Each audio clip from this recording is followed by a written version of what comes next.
is Tuesday, May 11th. We have an update about when more teens can get a COVID-19 vaccine, what U.S. health regulators are now saying about the latest data, and more tensions in the Middle East, what's behind the clashes and what the U.S. is saying about it. Plus, the pipeline attack could start to impact gas prices, what officials in most states are asking Instagram to stop doing. And next year's Golden Globes appear to be canceled. We'll tell you why.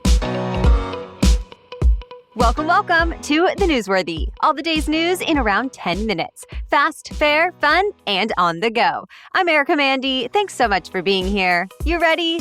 Let's do this. For the first time, American health regulators have okayed a COVID-19 vaccine for adolescents. The FDA now says the Pfizer shots can start going out to everyone 12 and older this week. Before now, it was 16 and up. But a study found the vaccine was safe in the younger age group as well and highly effective. The FDA says it did a rigorous review of that data and confirmed Pfizer's findings. Now, health officials say the expansion is a big step in fighting the pandemic. Remember, even though children have a lower risk of COVID-19 than adults, some can still become seriously sick, and some can spread the virus too. Next up, the CDC also needs to endorse the vaccine, and it's expected to do that tomorrow. Then health officials say adolescents could start getting the shots as early as this Thursday. The Biden administration just reversed another rule from former President Trump. This one has to do mostly with transgender health care. You might remember the Trump administration redefined a section in the Affordable Care Act that has to do with discrimination. The law says doctors, hospitals, insurers, and other healthcare organizations that get federal funding cannot discriminate against people because of things like race, sex, age, or disability.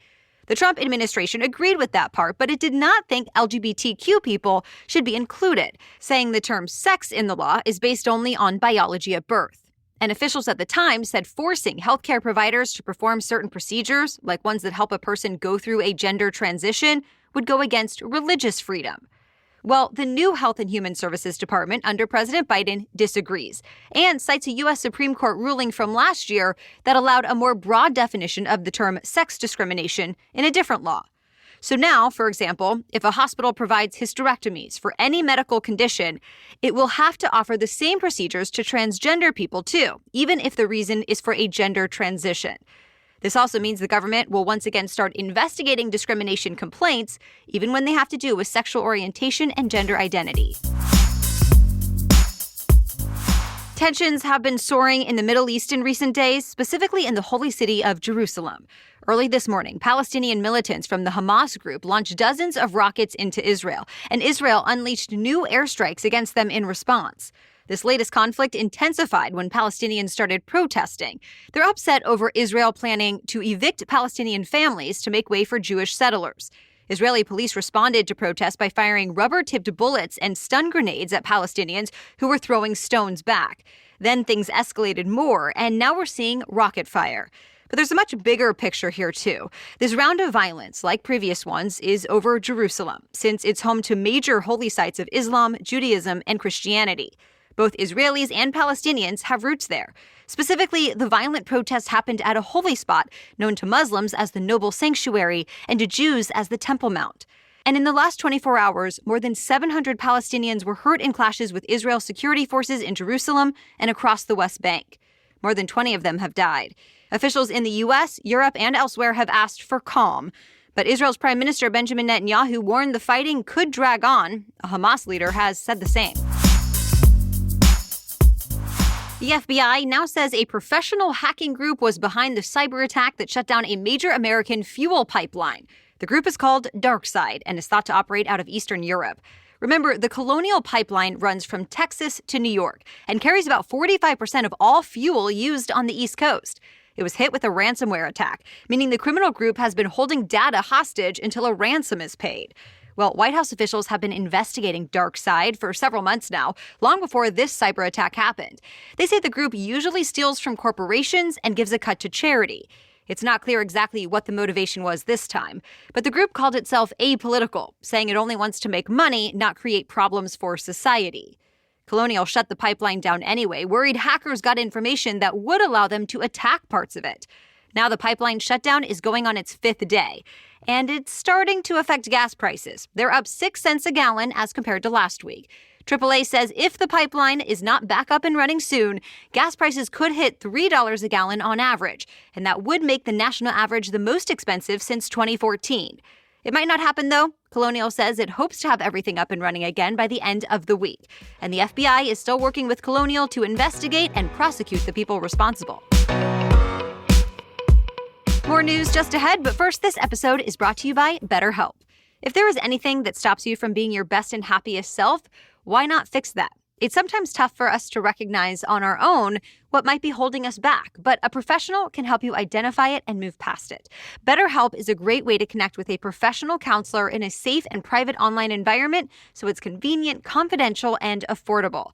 And their licensed counselors specialize in everything from grief to self-esteem to family conflicts and much more. Plus, you can communicate with them in whatever way works best for you: text, chat, phone, and video, all from the comfort of your own home. If you've ever worried about the cost of traditional offline counseling, BetterHelp is more affordable and financial aid is available. In fact, as a listener, you'll get 10% off your first month by visiting betterhelp.com/newsworthy. I want you to start living a happier life today. So join more than 1 million people who have taken charge of their mental health. Go to BetterHelp, H-E-L-P, betterhelp.com/newsworthy. Okay, now back to the news. More than 12 million people in California are now being asked to conserve water. Governor Gavin Newsom expanded the emergency drought declaration yesterday. It now covers 41 of California's 58 counties, mainly in the northern and central areas of the state. The governor did not issue any mandatory water conservation orders. Instead, communities are just being asked to cut back by doing things like taking shorter showers, fixing leaky pipes, and watering their lawns less. The western U.S. is facing its most severe drought in modern history. Facebook-owned Instagram is facing some new pressure. Attorneys general from 44 states and territories want to stop the social media giant from creating an Instagram app for kids. The group sent Facebook a letter citing concerns about how social media can be damaging to a child's mental health. The officials also say they're worried about cyberbullying and that the app could attract child predators. Facebook CEO Mark Zuckerberg first talked publicly about the idea for a children's version of Instagram back in March. This version would be for kids younger than 13. But Facebook has said parents would be able to control what their child sees on this app, and the company says it'll work with regulators to make sure the app is safe. For now, Facebook has not announced a rollout date for the new potential platform.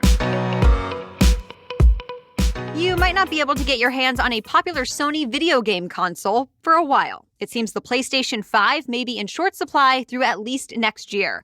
Bloomberg is reporting Sony cannot produce the consoles fast enough because of two main reasons: a shortage of necessary parts and continued high demand. In fact, Sony has been warning for months that worldwide shortages of certain parts, especially semiconductors, could hurt PlayStation 5 production. And Sony is not the only one. Microsoft's newest Xbox consoles are also in short supply, even though both the Xbox and the PlayStation came out just 6 months ago. Plus, that same global shortage of chips has impacted a variety of other industries, from cars to computers and beyond. Those chips are essentially the brain within every electronic device in the world, and there are several reasons for the shortage. Some are linked to the pandemic, ranging from a delay at factories to consumers changing habits and more. It looks like next year's Golden Globes might be canceled. Yep, one of Hollywood's oldest and most watched award shows will not happen in 2022, at least as of now. It'll be the first time in more than 25 years that NBC will not broadcast the Globes. So why? The network is not happy with the organization that puts on the ceremony each year, the Hollywood Foreign Press Association. NBC says it hasn't done enough to increase diversity in its ranks. As the LA Times revealed back in February, the group has about 90 voting members, but not one of its members is Black. More recently, Variety reported NBC pushed the Foreign Press Association to set clear timelines for making changes. So last week, the group promised to make adding people of color a priority. But critics have said that's not enough, and the backlash is growing, even beyond NBC. Netflix, Amazon, and Warner Media have all said they'll boycott the Golden Globes until more reforms are made. By the way, this all comes as ratings for award shows in general have continued to plummet. This year's Golden Globes attracted fewer than 7 million people. That's a 63% drop from the year prior. New video is circulating online showing a Bengal tiger roaming around a Houston, Texas neighborhood. And as of this morning, that tiger is still on the loose. This all started earlier this week. Neighbors called 911 and also started recording video. And some of that footage shows the big cat wearing a collar, just walking around and relaxing on people's front lawns. Then it shows a man coming outside of a house and telling neighbors the tiger was his. He eventually loaded it into an SUV and took off. Then there was a short chase with police, but officers lost him. Well, yesterday, that man was booked into custody and is facing charges of evading arrest. But it's still not clear what happened to the tiger. The man's attorney says his client is the man seen in the video, but insists he's not the tiger's owner.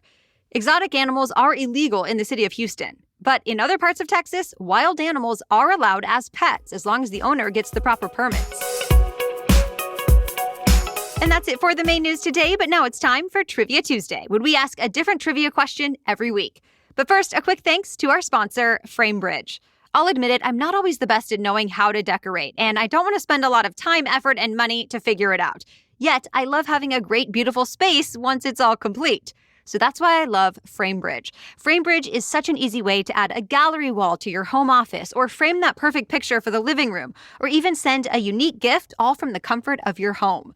I got 3 beautiful light green framed photos for our new nursery, and the process was so quick and easy with amazing results.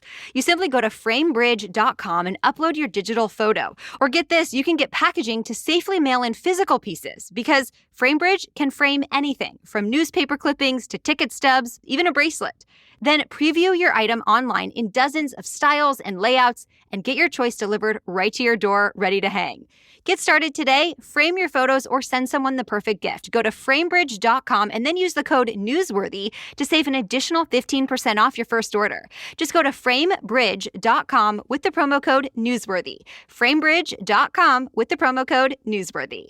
Okay, now back to Trivia Tuesday. And today's trivia question is, how many languages are written from right to left? Connect with us over on Instagram to put in your guess and find out the answer. Search for us with the name Newsworthy Pod, then find the trivia quiz in our Instagram stories. It'll be up today only. We also include some bonus news questions, so find and follow us on Instagram to play along. Again, we're at Newsworthy Pod.